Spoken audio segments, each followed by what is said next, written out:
Once upon a time, in a land far, far away, lived an emperor who was incredibly fond of new clothes. He spent all his money on the most beautiful, most expensive outfits you can imagine. He had a coat for every hour of the day, a different pair of shoes for every step he took, and a new hat for every new thought that popped into his head. He didn't care much about his soldiers, his kingdom, or helping his people. All he ever thought about was, what should I wear today? His grand palace wasn't just a home, it was a giant walk-in closet. One day, two crafty swindlers arrived in the emperor's great city. They heard all about the emperor's love for fashion and came up with a very clever, very naughty plan. They went around town, telling everyone they were the finest weavers in the world. They claimed they could weave a fabric so magnificent, so special, that it had a magical quality. What was this magic, you ask? Well, they said the cloth was completely invisible to anyone who was unfit for their job or just plain silly. News of these amazing weavers traveled fast, and soon it reached the emperor's ears. Invisible to the silly or unfit. He thought, that's fantastic. If I had a suit made from this fabric, I could finally tell which of my ministers are actually smart and which are just pretending. I must have this fabric immediately. The emperor was so excited he could barely sit still. He gave the two swindlers a huge bag of gold coins and ordered them to start weaving this magical cloth for him right away. The two swindlers set up two grand looms in a special room in the palace, but instead of weaving, they just pretended to work. They moved their hands back and forth, snipped the air with their scissors, and acted very, very busy. But the looms, they were completely empty. There was no thread, no silk, no fabric at all. Yet they kept asking for more and more fine silk and gold thread, which they secretly hid away in their own bags. They worked late into the night, under the candlelight, making a great show of their hard work, while really doing nothing. After a few days, the emperor grew curious. I wonder how my magnificent clothes are coming along, he said to himself. I should send someone to check. But then he remembered the magic. What if they can't see the fabric? Then I'll know they're unfit for their job. He thought for a moment. I'll send my old, wise prime minister. He's very clever and honest. Surely he'll be able to see the fabric and tell me how wonderful it is. So, the loyal prime minister went to the room where the two swindlers were working. He opened the door and saw them busy at their empty looms. His eyes went wide. He stared and stared, but he couldn't see a single thread. Oh dear, he thought, his heart sinking. Can it be? Am I unfit for my job? Am I silly? I can't see anything. I must never let anyone know. So, when the swindlers asked him, "Isn't the pattern beautiful?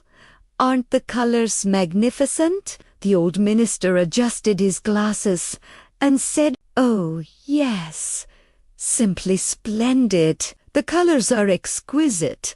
The design is breathtaking. I will tell the emperor it's the most beautiful thing I have ever seen." And he did. He went back to the emperor and described the gorgeous, non-existent fabric in great detail.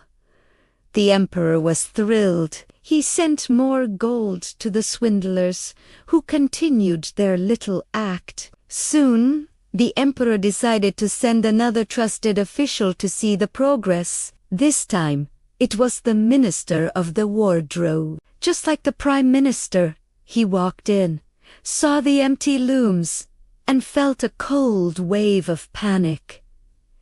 Goodness me, he thought, I'm in charge of the emperor's clothes, but I can't see any clothes. Does this mean I'm a fool? I'll be the laughingstock of the whole kingdom. So, he too praised the invisible fabric. It's a masterpiece, he declared, truly worthy of our great emperor. The whole city was now buzzing with talk of the emperor's incredible new clothes. Everyone wanted to know what they looked like and, more importantly, whether they would be able to see them. Finally, the day came when the swindlers announced the suit was ready. The emperor, accompanied by his prime minister and the minister of the wardrobe, went to see it for himself. He walked into the room, his chest puffed out with pride. The two swindlers stood there, holding up their empty hands as if they were holding a grand suit of clothes. "Behold, your Majesty," they said. "Here are the trousers. Here is the royal robe. And here is the magnificent train for your procession. It's as light as a spider's web. You'll feel as if you're wearing nothing at all." The emperor stared. He blinked. He stared again. He saw absolutely nothing. His heart pounded in his chest. Am I a fool? Am I unfit to be emperor? This is terrible, he thought, but he couldn't let anyone know. So he smiled broadly and said, "It is magnificent. I am utterly delighted. It's the most splendid suit I have ever owned." All his officials, who were also staring at nothing, nodded and agreed. Stunning. Glorious. Breathtaking, they all shouted.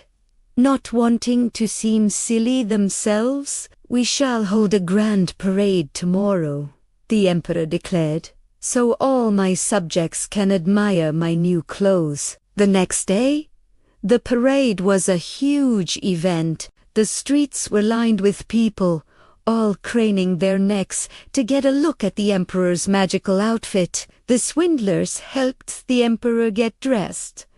They pretended to put on his trousers, slip on his robe, and attach the long, flowing train. The emperor stood in front of the mirror, turning this way and that, admiring his reflection while wearing only his underwear. "Yes, it fits perfectly," he announced. Then he began his walk through the city. His royal chamberlains walked behind him, holding their hands high in the air, pretending to carry the invisible train. Everyone in the crowd saw that the emperor was wearing nothing but his undergarments, but nobody wanted to say anything. "Oh, my neighbor can see it, so I must be the silly one," they all thought. So instead, they cheered. "What a beautiful suit! The colors are amazing. Look at that long train." The emperor walked on, feeling very proud. But then a little child in the crowd, who didn't know anything about being unfit or silly, pointed a small finger and shouted in a loud, clear voice, "But he isn't wearing anything at all." A hush fell over the crowd. Then the child's father whispered, "Listen to the little one. He's telling the truth." Soon a murmur went through the crowd. "He's not wearing anything. The child is right. The emperor has no clothes on." One person whispered to another, until finally the whole city was shouting, "He has no clothes on." The emperor heard them. He shivered, because deep down he knew they were right. He felt a blush creep up his neck, but he couldn't stop now. He was the emperor, after all. So he held his head up even higher, puffed out his chest even more, and continued to walk proudly to the end of the street, while his chamberlains followed behind, carrying the train that wasn't there. And as for the two swindlers, they were long gone, with their bags full of gold, laughing all the way to the next town.